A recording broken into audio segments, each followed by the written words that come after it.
तो स्टूडेंट्स अब हम इसका सेकंड मेथड की तरफ आते हैं।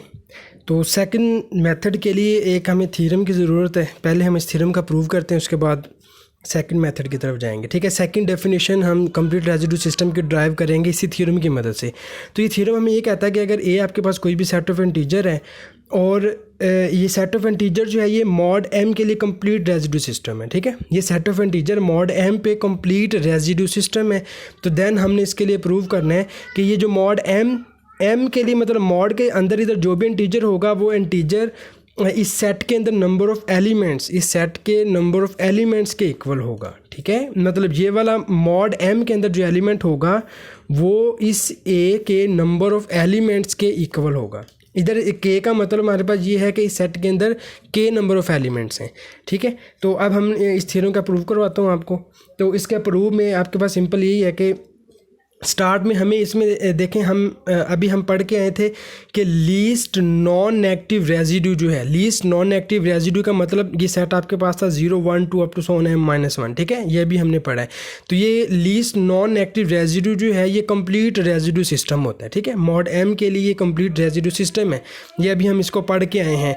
तो इस सेट को देखने के लिए अगर ये सेट आपका कंप्लीट रेजिड्यू सिस्टम है तो then by definition of complete residue system हम इसको ये कह सकते हैं कि हमें इस सेट के अंदर इस डेफिनेशन की जो आपके पास सेकंड कंडीशन थी, सेकंड कंडीशन ये थी कि हमें कोई भी इंटीजर इस सेट के अलावा हमें कोई भी एक इंटीजर ऐसा ज़रूर मिल जाएगा जो इंटीजर इस सेट के किसी भी एक यूनिक एलिमेंट पे कॉन्ग्रुएंट होगा। ठीक है, अगर तो ये कंप्लीट रेजिड्यू सिस्टम है ना, तो इसकी 2 कंडीशंस थी कि एक तो इसके सारे एलिमेंट्स आपस में कॉन्ग्रुएंट नहीं होने चाहिए, और सेकंड कि हमें इस सेट के अलावा कोई भी एक ऐसा इंटीजर मिल जाएगा जो कि इस सेट के किसी एक यूनिक एलिमेंट के ऊपर कॉन्ग्रुएंट होगा और बाकी सब के साथ कॉन्ग्रुएंट नहीं होगा। तो इसके लिए इधर मैंने ये कहा है कि ये जे हमारे पास ये कोई भी मैंने आपका एलिमेंट ले लिया इस सेट के अंदर से। ठीक है,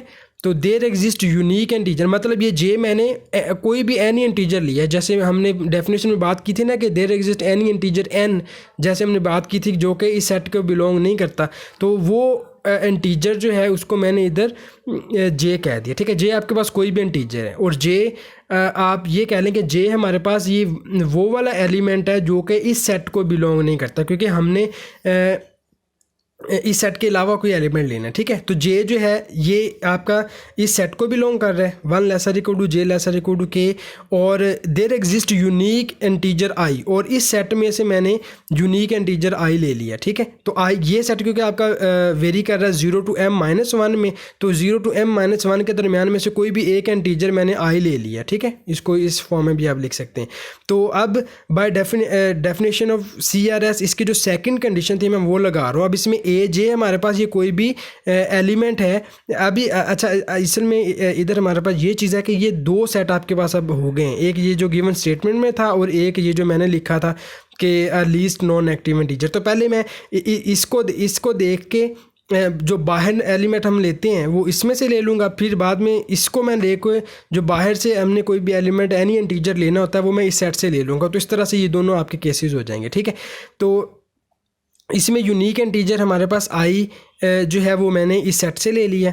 तो अब जो हम एनी इंटीजर की बात करते हैं, जैसे हमने ये लिखा था ना, n is congruent to A I mod M. ठीक है, ये हमने डेफिनेशन में सेकंड कंडीशन पढ़ी थी, और ये एन जो है जो गिवन सेट था उसका एलिमेंट नहीं था। अब ए जे जो है ये हमारे गिवन सेट का एलिमेंट नहीं है, तो इसके अकॉर्डिंग गिवन जो सेट है आपका वो ये है। ठीक है, तो ये ए जे जो है वो इसके कॉन्ग्रुएंट में लिखा जाएगा बाय डेफिनेशन ऑफ CRS, क्योंकि ये CRS की कंडीशन सारी इस पर फुलफिल होती है, तो मैंने इसकी सेकंड कंडीशन जो लगा दी वो ये बन गई।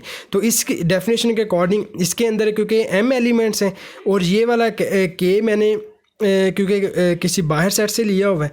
ठीक है, ये मैंने इधर से लिया हुआ है के, तो इसीलिए ये हम इधर से इस डेफिनेशन के अकॉर्डिंग हम इसको कह सकते हैं कि K is lesser equal to m। ठीक है, सिमिलरली अब पहले मैंने ये CRS जो लीस्ट नॉन नेगेटिव रेजिड्यू है मैंने पहले उसकी डेफिनेशन ले ली, इसकी डेफिनेशन को फर्स्ट पे लिया, इसको लेके दोनों को कंबाइन करके ये कंडीशन बना ली।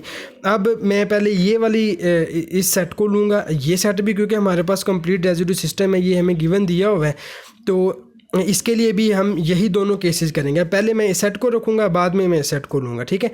Also we give that I, अब हमारे पास ये कोई भी एलिमेंट है जो कि इस आप लीस्ट नॉन एक्टिव इंटीजर को बिलोंग कर रहा है, ठीक है। अब मैंने मतलब कोई पहले हमने जो एनी इंटीजर लिया था ए जे, वो मैंने इस सेट में से ले लिया और यूनिक एलिमेंट मैंने इस सेट का ले लिया। अब मैं जो एनी इंटीजर ले रहा हूँ वो इस सेट में से लूँगा और जो यूनिक एलिमेंट होगा वो अब आपका इस सेट में से होगा, ठीक है। अब आई कोई भी इंटीजर है जो कि इस लीस्ट नॉन एक्टिव रेजिड्यू में से मैंने ले लिया, तो ये चीज़ आ जाएगी इसकी।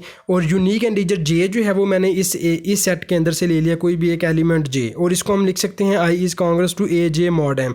तो अब आई किस एलिमेंट को बिलोंग कर रहा है, m-1 को, तो दैट्स मीन, और जे जो है वो आपका बिलोंग कर रहा है के सेट एलिमेंट, मतलब इस सेट को ए सेट को बिलोंग कर रहा है। तो इधर से हम लिख सकते हैं कि m is lesser equal to K, और इस 1 और 2 इक्वेशन को कंबाइन करके हम लिख सकते हैं k is equal to m, ठीक है स्टूडेंट। ये इसका सिंपल सा प्रूफ है। थ्योरम की स्टेटमेंट जस्ट हमें ये बता रही है कि आप जिस मॉड के ऊपर कंप्लीट रेजिड्यू सिस्टम फाइंड कर रहे हैं, ये मॉड आपके number of elements of A set, मतलब इस ए सेट के अंदर जितने नंबर ऑफ एलिमेंट्स होते हैं, ये मॉड का जो भी डिजिट होगा ये दोनों इक्वल होंगे आपके पास, ठीक है। तो मैं इसी थ्योरम को मज़ीद इसकी आपको अंडरस्टैंडिंग होगी एग्जाम्पल्स के ज़रिए से, ठीक है। तो अब हम एग्जाम्पल की तरफ आते हैं।